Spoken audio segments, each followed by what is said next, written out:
Randonautica is an app that uses a random number generator and location settings to create coordinates for users to explore in their local areas.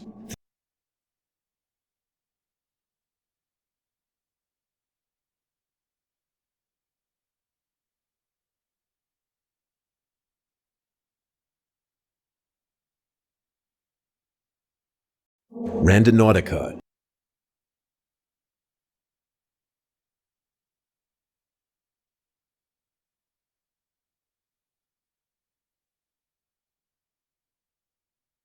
Randonautica is an app that uses a random number generator and location settings to create coordinates for users to explore in their local areas. The app was released in February 2020 and became especially popular during the COVID lockdowns.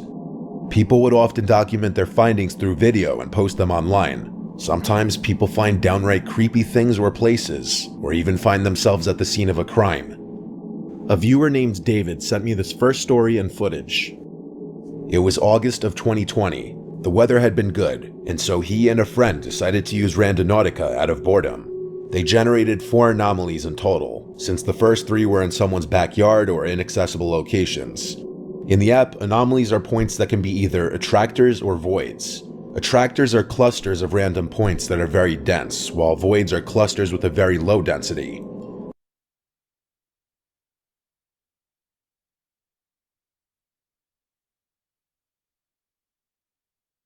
The 4th anomaly looked promising, and so the 2 friends drove there.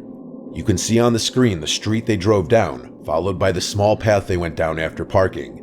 The anomaly had a radius of 470 meters, so it was a fairly big area, but they didn't have to look around for long before making a bizarre and honestly creepy discovery. This is a photograph of the path they walked down, and as they walked down, they stumbled across a note stuck through a stick. On the outside of it, it read, "Write down your cell phone number." When folded open, it read, "I can give you a cell phone number or even an email address. Give me your mail address and I will send you it," with what it is referring to remaining unclear. So you can see, first of all, it says, write down your cell phone number. When you fold it open, ich kann dir eine Handynummer geben oder sogar eine E-Mail-Adresse. Gib mir eine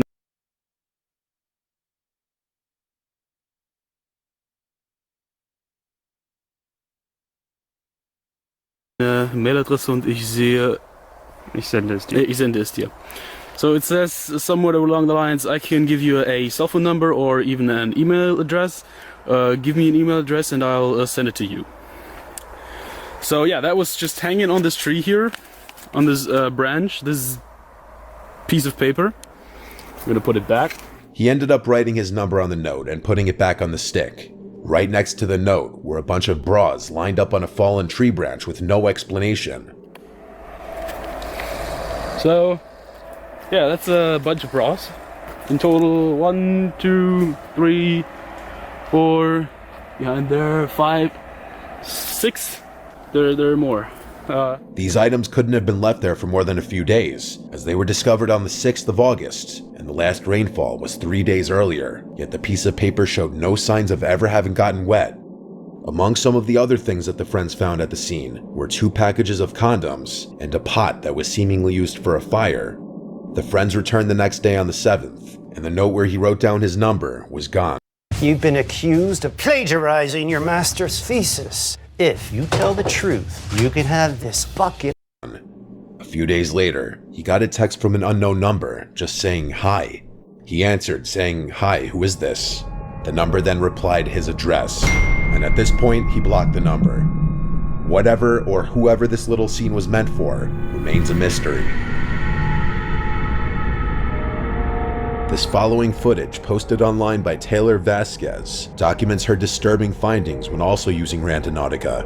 She downloaded the app and generated a location not far from her house. The location turns out to be an abandoned creek-looking area. So I keep seeing that Randonut thing all over TikTok, and I really want to try it out. So I just downloaded the app, and I found a location that's like 1.5 miles by my house. So I'm gonna go check it out and see if I can see. Nothing seems out of the ordinary at first, and it seems like a typical random location the app could lead somebody to, until she finds a series of disturbing drawings, seemingly done by a child. Pretty creepy. I'll go see what that is. Okay, so I just opened up one of the photos, and it's whatever the fuck that is. Then we have these random 3. This one's It's Your Birthday with the snowman with, I don't know. And these 2 I just put together. It's like, play with me. Alright, I think it was just my imagination. I think I'm just hearing shit. As she's analyzing the drawings, she suddenly hears an unsettling sound. Play with me. It sounds like the voice of a young child, but the video cuts here. On a later date, Taylor returns to the creek, but this time there are new drawings that weren't there last time. According to her, these ones being even creepier than the previous series of drawings, with one of the drawings being a sigil of Baphomet. As she's distracted by the drawings, the voice of a child can once again be heard in the background. If they have messages on them, because then, like, those look like symbols.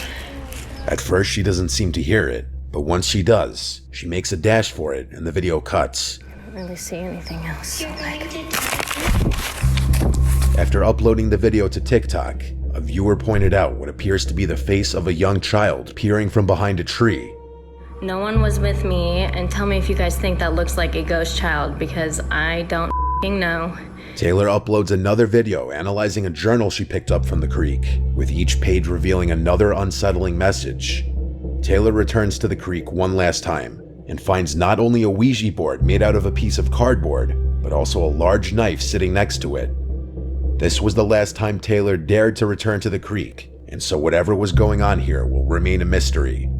As with many things posted on the internet, there's no 100% proof that this whole series of videos weren't staged. However, there were certain aspects of the videos that viewers feel make them feel more realistic. Mainly the weathered-looking pieces of paper that contain the drawings, along with the disturbing image of the child's face in the video. Whether or not this was genuine is really up to the viewer to decide. This story was sent by viewer Davey S. One night as she was scrolling through TikTok, she came across a story about a few teenagers who were using Randonautica, and after following the set of coordinates they were given, reached a secluded beach area where they saw a suitcase washed up that contained something disturbing. But I'll talk more about that in a bit. Davey and her roommate Ash saw this and were determined to make their own unsettling discovery on the app. They invited 2 other friends to join them, and when they all got together, they gathered in Davey's room and figured out how to use the app. They set a radius around their current location, 29 kilometers, or around 18 to 19 miles.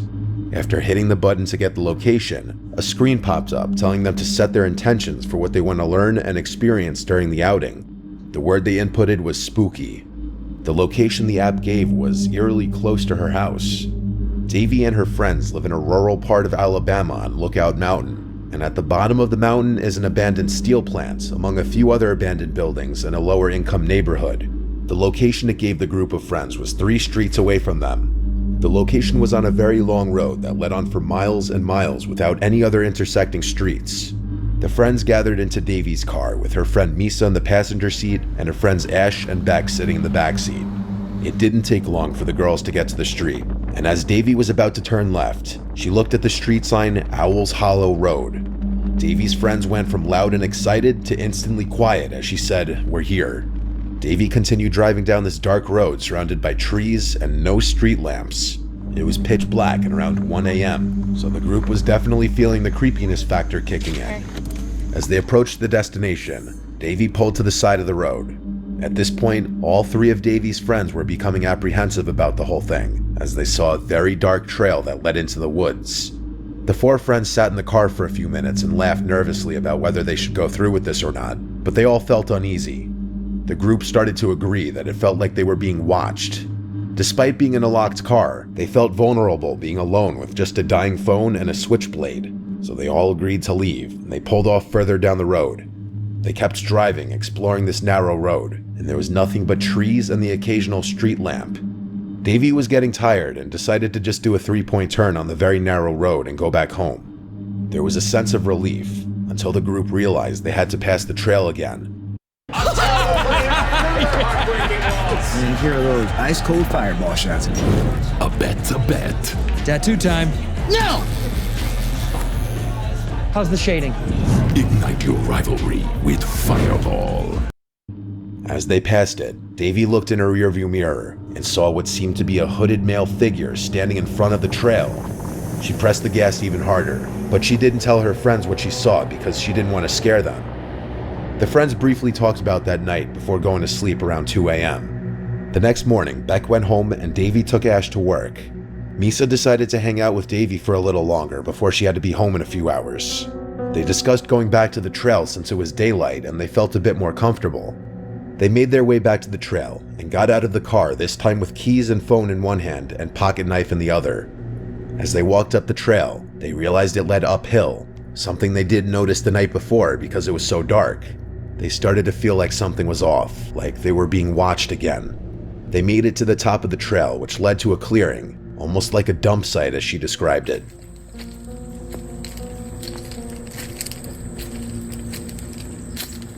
There were tires, fast food garbage, household items, etc.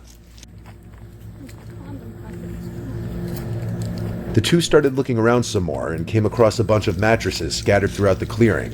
The disturbing part was the mattresses were made beds. Pillows, blankets, sheets, all that you'd expect on a made bed. The sight was so unsettling that the two friends agreed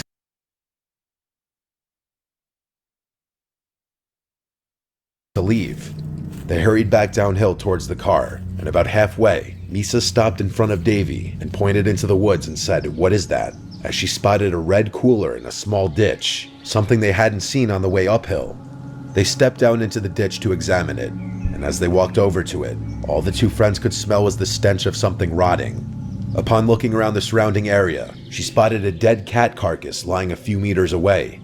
Avoiding getting too close to the dead carcass, she grabbed a big stick and tilted the cooler upright, which had a bit of weight to it, making it difficult.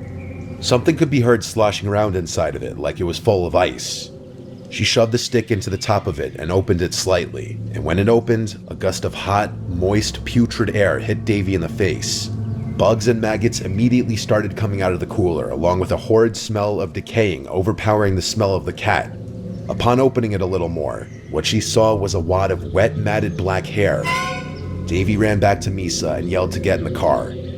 The two sped down the road as Misa frantically asked Davy what was in the cooler, but she couldn't open her mouth in fear of puking. After driving a little ways up the road, hoping to find a driveway to assist in turning around, Davy eventually gave up and did another really tight three-point turn on the narrow road, but the two would have to pass the trail one more time. As they did, Davy noticed some pieces of wood in the road that had not been there before. She looked around and saw the same hooded male figure from the night before, standing in the woods. She drove her car over the pieces of wood, damaging the bottom of her front bumper, and then sped off back home. She and her friend returned to the trail one more time since this incident to record the trail, which was the footage you've been seeing. Davy has deleted the Randonautica app and not used it since. Earlier I had mentioned that there was a video that inspired Davy and her friends to try the app themselves. That video was filmed by a couple TikTok users, who each posted their own angles of the video. Guys, we found a suitcase at the Gabby, go. I'll hold your stuff. I don't know. Bro. Wait, open it.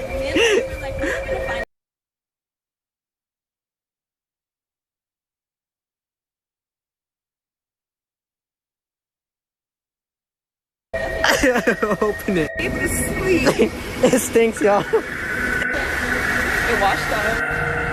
Oh. Oh. Okay, so she's calling the police so we can see if it's actually a dead body or it's just food. Found a suitcase on the in Alpine Beach. Yeah, here's the crime scene. So we just found this suitcase and we're gonna get it. Okay, so they're like opening it up with the sticks because we don't want to. Guys, there's a bag, like a black bag in there.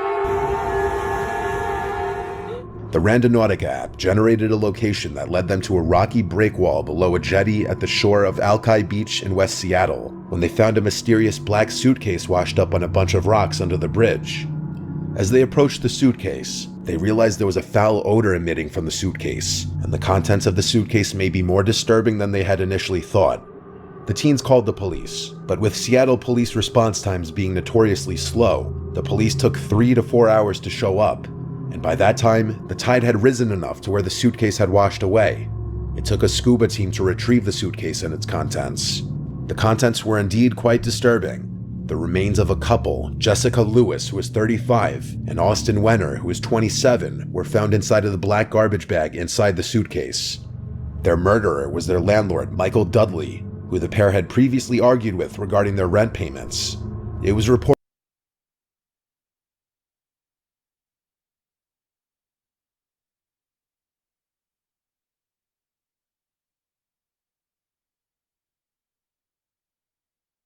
by neighbors that on the night of the pair's murder, a male voice could be heard screaming, "Please don't do this, just let me leave," before gunshots were fired, and this was reportedly 10 days before the suitcase was found.